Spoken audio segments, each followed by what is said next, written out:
नमस्कार। आपका भारतीय ज्योतिष विद्यासागर में स्वागत है। पहले हम आपको ये बताएंगे कि बेसिक कुंडली के बारे में कुछ आपको समझाएंगे। जैसे मैंने पहले से बना रखा है, कम समय में आपको ज़्यादा मैं समझा सकूं, क्योंकि वीडियो मुझे बड़ी लंबी नहीं बनानी है, इसीलिए मैंने पहले ही बना रखा है। देखिए, भारत में कुंडली 3 प्रकार से बनती है। यह उत्तर भारत की कुंडली है, यह दक्षिण भारत की कुंडली है और यह पूर्व भारतीय कुंडली है। इनको हम भचक्र भी बोलते हैं। आकाश तारा में कि भचक्र में 12 राशियों से कुंडली बनती है। इसी 12 राशियों में ही पूरे ब्रह्मांड में जितने भी बच्चे पैदा होते हैं सब इन्हीं 12 राशियों में ही आते हैं। प्रथम भाव, द्वितीय भाव, तृतीय भाव, चतुर्थ भाव, पंचम भाव, षष्ठम भाव, सप्तम भाव, अष्टम भाव, नवम भाव, दसम भाव, एकादश भाव और द्वादश भाव। प्रत्येक कुंडली में 12 भाव होते हैं। इसी प्रकार से दक्षिण भारतीय कुंडली में प्रथम भाव, द्वितीय भाव, तृतीय भाव, चतुर्थ भाव, पंचम भाव, षष्ठम भाव, सप्तम, अष्टम, नवम, दसम, एकादश और द्वादश। अंतर केवल यह है कि नियम सेम रहते हैं, रूल सेम रहते हैं। अंतर यह है कि उत्तर भारतीय कुंडली में हम इधर से जाते हैं और दक्षिण भारतीय कुंडली में हम घड़ी की सुई की तरह इधर से जाते हैं। वही बात पूर्व भारतीय कुंडली में, ये कुंडली देखिए पूर्व भारतीय की बनी हुई है। जैसे बंगाल, बिहार, वहाँ के पंडित लोग इस प्रकार से कुंडली बनाते हैं। अच्छा, हमारा ये प्रत्येक भाव, जैसे प्रथम भाव है हमारे शरीर लगन के बारे में बताता है। ये द्वितीय भाव परिवार, विद्या, धन के बारे में बताता है। तृतीय भाव पराक्रम, साहस के बारे में बताता है। चतुर्थ भाव सुख, घर, भोग, जमीन के बारे में बताता है। पांचवा भाव ये साधना का भाव भी है, बच्चों का भी भाव है ये, और विद्या का भी भाव है। पहले बच्चा जब जन्म लेता है तो यहाँ से लेता है, उसके माता पिता ये परिवार हो गए। तीसरे में पराक्रम उसको करना है, उसके बाद सुख सुविधा प्राप्त करनी है, फिर विद्या, साधना, बच्चे इत्यादि 5वें से देखते हैं। 6वें से हम रिपु ऋण को देखते हैं, शत्रु को देखते हैं। 7वें से हम मैरिज लाइफ को देखते हैं, अपने बिजनेस पार्टनर को भी देखते हैं। 8वें से ये बड़ा रहस्यमयी भाव है, यहाँ से हम मृत्यु को भी देखते हैं, लंबी बीमारियों को भी देखते हैं। 9वें से ये धर्म का भाव है। हमारे कुंडली में 9वें में जो ग्रह बैठा हुआ है, अशुभ ग्रह बैठा है, शुभ ग्रह बैठा है, इसके बारे में हम आपको आगे बताएंगे कि शुभ ग्रह क्या होते हैं, अशुभ ग्रह कौन कौन से हैं। अभी तो हम आपको बेसिक जो जनरल नॉलेज दे रहे हैं, इसमें ये धर्म को देखते हैं। और दक्षिण भारतीय लोग इससे हम 9वें भाव से पिता को भी देखते हैं। 10वां भाव हमारा कर्म का है, हम कैसे कर्म करेंगे, जैसा यहाँ प्रयास करेंगे वैसा यहाँ कर्म करेंगे। कर्म हमारा कोई जरूरी नहीं है कि रोजी रोजगार का ही हो। जो भी कर्म हम करते हैं, नित्य आदमी कर्म करता है, सारे कर्म हम यहाँ से देखते हैं। 11वें से ये लाभ भाव है। जो कर्म हम यहाँ करेंगे उसका लाभ कितना मिलेगा, उसकी हमें प्राप्ति कितनी होगी, वो यहाँ से देखते हैं। और 12वां भाव है मोक्ष का। व्यय का भी भाव है ये।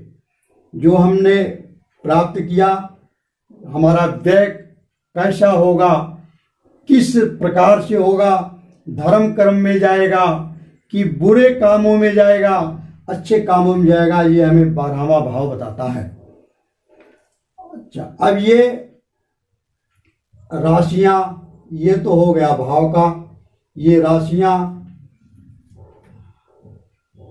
मेष, 12 राशियां होती हैं टोटल मिला के। मेष, वृष, मिथुन, कर्क, सिंह, कन्या, तुला, वृश्चिक, धनु, मकर, कुंभ और मीन। मेष के स्वामी मंगल हैं, वृषभ के स्वामी शुक्र हैं, मिथुन के स्वामी बुध हैं, कर्क के स्वामी चंद्र हैं, सिंह के स्वामी सूर्य हैं, कन्या के स्वामी बुध हैं, तुला के स्वामी शुक्र हैं, वृश्चिक के स्वामी मंगल हैं, धनु के स्वामी बृहस्पति हैं, मकर के स्वामी शनि हैं, कुंभ के स्वामी भी शनि हैं और मीन के स्वामी बृहस्पति हैं। 2 ग्रह ऐसे हैं, सूर्य और चंद्र, जिनको केवल एक एक राशियां मिली हैं। देखिए, चंद्र को केवल कर्क राशि का स्वामित्व मिला है, सूर्य भगवान को केवल सिंह का स्वामित्व मिला है।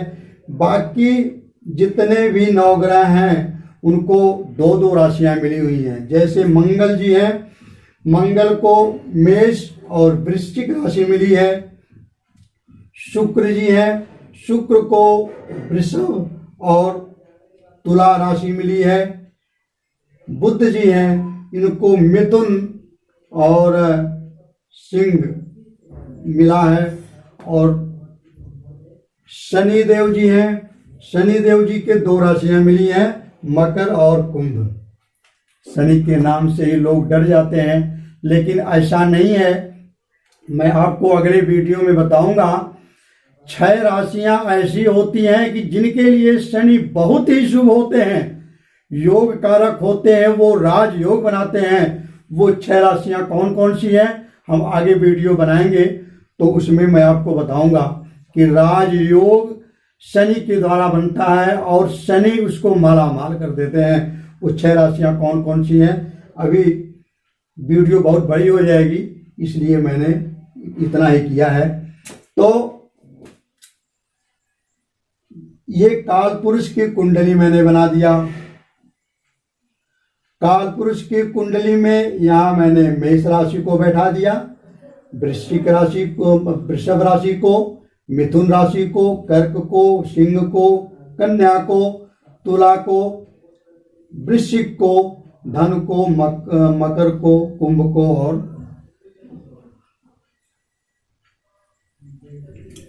अब देखिए ये मेष राशि की कुंडली है। ये कुंडली मेष लग्न की कुंडली है, इनको हम बोलते हैं लग्न।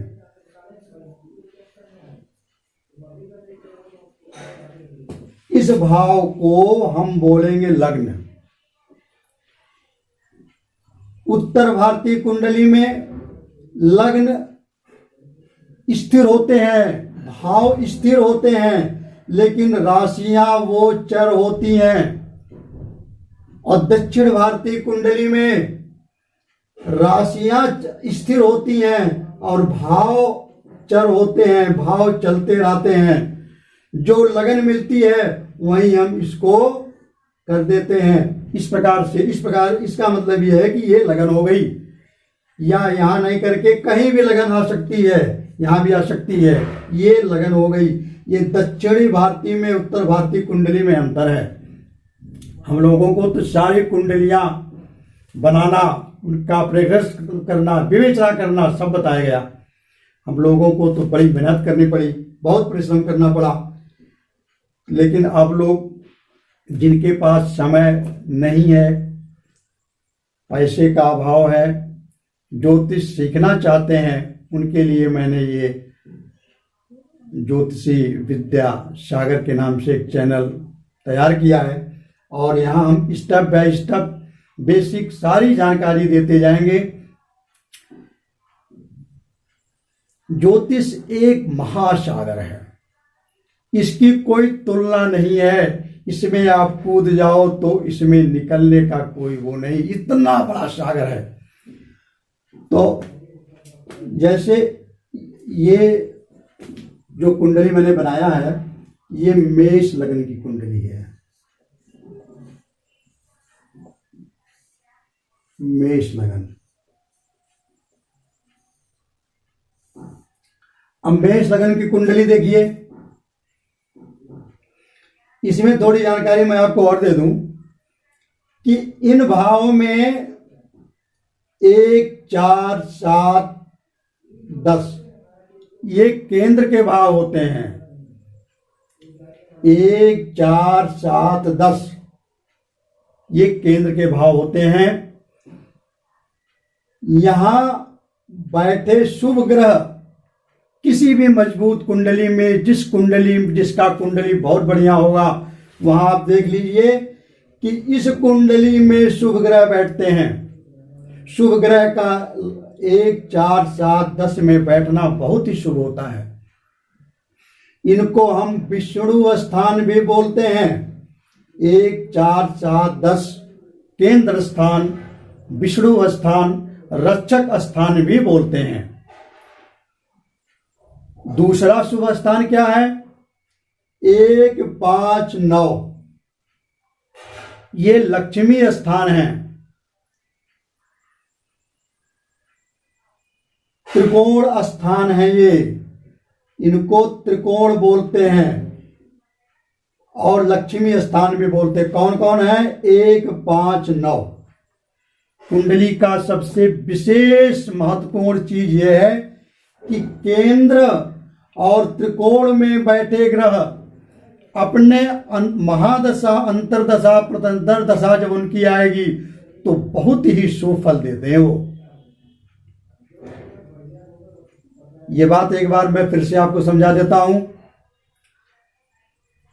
1, 4, 7, 10 ये केंद्र स्थान हो गए। इनमें बैठे ग्रह अगर शुभ ग्रह बैठे हैं तो बहुत ही शुभ फल देते हैं। तन का भाव है ये। अगर शुभ ग्रह बैठा है, बृहस्पति बैठा है, शुक्र बैठे हैं, बुध बैठे हैं, तो तन हमारा निरोग रहेगा, कोई बीमारी नहीं रहेगी। दूसरे भाव में बैठे हैं, शुभ ग्रह बैठे हैं, तो हमारा जीवन सुखमय रहेगा।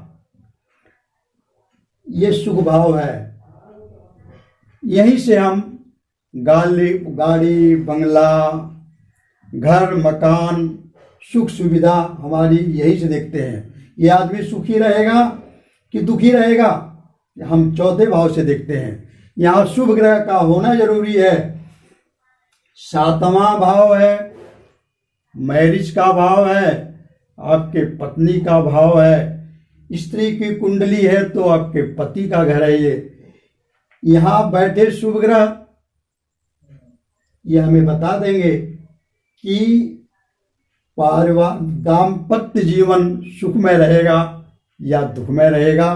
ये हम 7वें घर से देखते हैं।